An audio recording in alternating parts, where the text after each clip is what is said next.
வடக்கு சீனாவின் ஹான்ஷி மாகாணத்தில் உள்ள நிலக்கரி சுரங்கம் ஒன்றில் ஏற்பட்ட எரிவாயு வெடிப்பு சம்பவத்தில் 82 பேர் உயிரிழந்துள்ளதாக வெளிநாட்டு செய்திகள் தெரிவிக்கின்றன. மேலும் இந்த விபத்தில் சிக்கி 9 பேர் வரை காணாமல் போயுள்ளதாகவும் தகவல்கள் வெளியாகியிருக்கிறது. இந்த எரிவாயு வெடிப்பு சம்பவித்த தருணத்தில் 247 தொழிலாளர்கள் அங்கு பணியில் ஈடுபட்டிருந்ததாக வெளிநாட்டு செய்திகள் மேலும் தெரிவிக்கின்றன.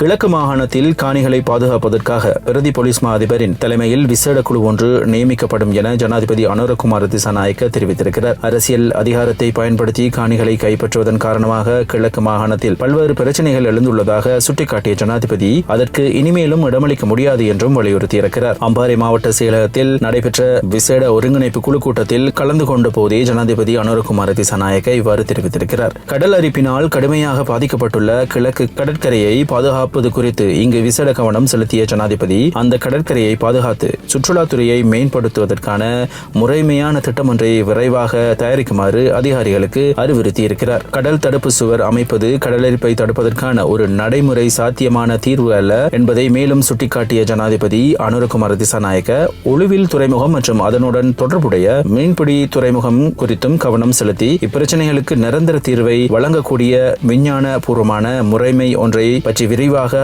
ஆய்வு ஒன்றை மேற்கொள்ளுமாறு அறிவுறுத்தியிருக்கிறார். மேலும் மிக கவர்ச்சிகரமான கடற்கரையை கொண்ட கிழக்கு கடற்கரையில் சுற்றுலாத்துறையை மேம்படுத்துவதற்கான அதிக சாத்தியக்கூறுகள் இருப்பதை சுட்டிக்காட்டிய ஜனாதிபதி கடற்கரையை அண்மித்து ஹோட்டல்களை நடத்துவதில் ஒவ்வொரு நபர்களுக்கு ஒவ்வொரு விதமாக செயற்படுவதற்கு அரசு அதிகாரிகள் நடவடிக்கை எடுத்துள்ளமை தொடர்பாக தனக்கு அறிக்கை கிடைத்துள்ளதாகவும் எக்காரணம் கொண்டும் அத்தகையதொரு நிலைமை ஏற்படுவதற்கு இடமளிக்க வேண்டாம் என்றும் வலியுறுத்தியிருக்கிறார். கிழக்கு மாகாணத்தில் இடம்பெற்று வரும் சட்டவிரோத காணி நிரப்பல்கள் குறித்து இங்கு விசேட கவனம் செலுத்திய ஜனாதிபதி இனிவரும் காலங்களில் அதற்கு இடமளிக்க வேண்டாம் என பாதுகாப்பு பிரிவினருக்கு அறிவுறுத்தியிருக்கிறார். யுத்தம் முடிவடைந்து 16 வருடங்கள் கடந்துள்ள போதிலும் கிழக்கு மாகாணத்தில் இடம்பெயர்ந்த மக்களை மீள் குடியேற்றுவதற்கான முறையான வேலை திட்டம் ஒன்றை நடைமுறைப்படுத்தப்படாமை குறித்து இங்கு கவனம் செலுத்திய ஜனாதிபதி அது குறித்து உடனடியாக கவனம் செலுத்தி அவர்களை மீள் குடியேறுவதற்கு தேவையான திட்டங்களை தயாரிக்குமாறும் குறிப்பிட்டிருக்கிறார். ஒவ்வொரு வருடமும் கல்லோயா ஆறு பெருக்கெடுத்து ஓடுவதால் அதனை சூழவுள்ள பகுதிகளில் ஏற்படும் வெள்ள நிலைமையினால் அம்பாறை, சம்மாந்துறை, காரைதீவு, அட்டாளைச்சேனை, கல்முனை,